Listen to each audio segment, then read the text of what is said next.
வணக்கம். இன்னைக்கு நம்ம இந்த வீடியோல எதை பற்றி பார்க்க போறோம் அப்படின்னு பார்த்தீங்கன்னா, தமிழகத்துல இந்த பயிர்க்கடன் தள்ளுபடி, விவசாயிகளுடைய பயிர்க்கடன் தள்ளுபடியை குறித்த முக்கியமான அறிவிப்பை முதல்வர் விஜய் அவர்கள் இந்த பட்ஜெட் கூட்டத்தொடர்ல வெளியிடுவாரா? எல்லாருமே எதிர்பார்க்கிறாங்க இந்த விவசாய கடன் தள்ளுபடி.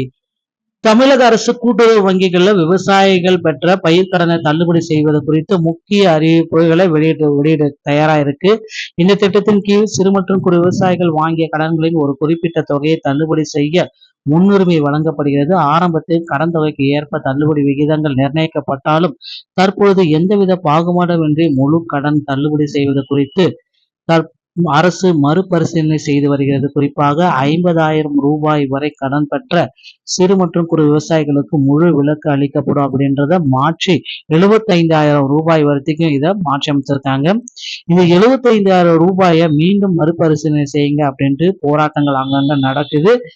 மேலும் இந்த சலுகைகள் கூட்டுறவு வங்கிகளில் பெறப்பட்ட கடன்களுக்கு மட்டுமே பொருந்தும் என்பதால் தனியார் அல்லது தேசியமயமாக்கப்பட்ட வங்கி வாடிக்கையாளர்களுக்கு இது பொருந்தாது. விவசாயிகளின் நிதி சுமையை குறைத்து அவர்களின் புதிய சாகுபடி பணிகளை தொடங்குவதே ஆதரிப்பது இந்த திட்டத்தின் முழுமையான நோக்கம் அப்படின்றத குறிப்பிட்டு சொல்றாங்க. ஓகேங்களா?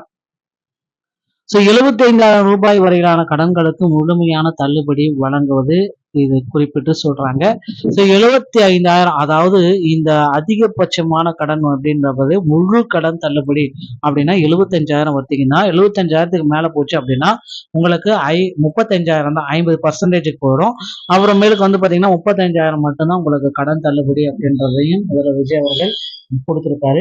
இது ஜூன் 15ஆம் தேதி இதற்கான அறிவிப்பு கொடுத்திருக்காங்க. ஆனா இப்போ பாத்தீங்கன்னா இந்த பட்ஜெட் கூட்டத்தொடர்ல இதை மாற்றி அமைச்சு புதிய அப்டேட்டை கொடுப்பாங்களா அப்படின்றதான் இப்ப எதிர்பார்க்குது. முன்னதாக விவசாயிகளுக்கு அளிக்கப்பட்ட தள்ளுபடி 50% மட்டும்தான்.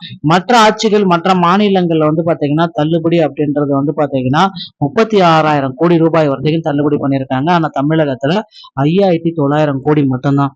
தமிழக விவசாய சங்கத்தின் மாநில பொதுச் செயலாளர் PS மாசிலாமணி, விவசாயிகள் சங்கத்தின் மாநில பொதுச் செயலாளர் சாமி நடராஜன், தமிழக விவசாயிகள் பாதுகாப்பு சங்க தலைவர் ஈசன் முருகசாமி ஆகியோர் கூட்டாக விடுத்துள்ள அறிக்கையில் என்ன கூறுறாங்க அப்படின்னு பாத்தீங்கன்னா, மாநிலம் முழுவதும் விவசாயிகள் பெற்ற கூட்டுறவு கடன்கள்ல 5 ஏக்கருக்கு கீழ் உள்ள விவசாயிகளுக்கு முழு ஏக்கர் தள்ளுபடியும் 5 ஏக்கருக்கு மேல உள்ள பெற்ற விவசாயிகள் கடனில் பாதி தள்ளுபடியும் செய்யப்படும் என்று தேர்தலுக்கு முன்பாக வாக்குறுதி கொடுத்தார் ஜோசப் விஜய். தேர்தலில் வெற்றி பெற்று முதலமைச்சராக பொறுப்பேற்றுள்ள ஜோசப் விஜய் அவர்கள் இதை செய்யணும், அதனால ஏமாற்றம் அடைஞ்சிருக்கு அப்படின்னு சொல்றாங்க. தேர்தல் வாக்குறுதிப்படி கூட்டுறவு கடனை தள்ளுபடி செய்யாமல் முதலில் 50,000 கடன் பெற்றவர்களுக்கு முழு தள்ளுபடி அப்படின்றத குறிப்பிட்டாங்க.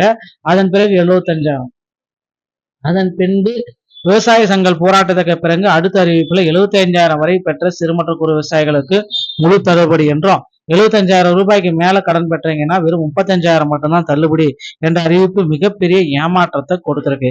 எனவே தேர்தல் காலத்தில் கொடுத்த வாக்குறுதியின்படி கூட்டுறவு பயிர்க்கடனை தள்ளுபடி செய்ய வலியுறுத்தி தமிழ்நாடு முழுவதும் பல்வேறு விவசாயிகள் சங்கம் சார்பில் தினந்தோறும் போராட்டங்கள் நடைபெற்று வரும் நிலையில் மாநில முதலமைச்சர் இதனை கணக்கில் எடுத்து பயிர்க்கடனை இதுவரை தேர்தல் கால வாக்குறுதியின்படி தள்ளுபடி செய்வதற்கான எந்த அறிவிப்பையும் வெளியிடாதது விவசாயிகளுக்கு பெருத்த ஏமாற்றம் அளிக்கிறது.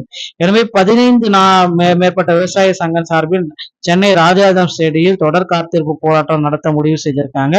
பெருந்திரள் தொடர் போராட்டம் போட்டதில் அனைத்து விவசாயிகளும் சங்கங்களும் பங்கேற்குமாறு கேட்டுக்கிறாங்க அப்படின்றது ஒரு அப்டேட் நமக்கு கொடுத்திருக்காங்க. கண்டிப்பா இந்த போராட்டத்துடைய விளைவு என்ன இருக்கும் அப்படின்னு பாத்தீங்கன்னா, முதலமைச்சர் விஜய் அவர்கள் இந்த பட்ஜெட் கூட்டத்தொடர்ல பயிர்க்கடன் தள்ளுபடி அப்படின்றத மீண்டும் மறுபரிசீலனை செய்து மாற்றியமைக்க போறாரு. 75,000 இருந்து 4,50,000 வரைக்கும் தள்ளுபடியை கொடுக்கறதா ரெடியா இருக்காங்க. பொறுத்திருந்து நம்ம பார்க்கலாம். இந்த ஒரு வீடியோ பதிவு உங்களுக்கு பிடிச்சிருந்தா நீங்க நம்முடைய சேனலோட இணைந்திருங்க. நன்றி, வணக்கம்.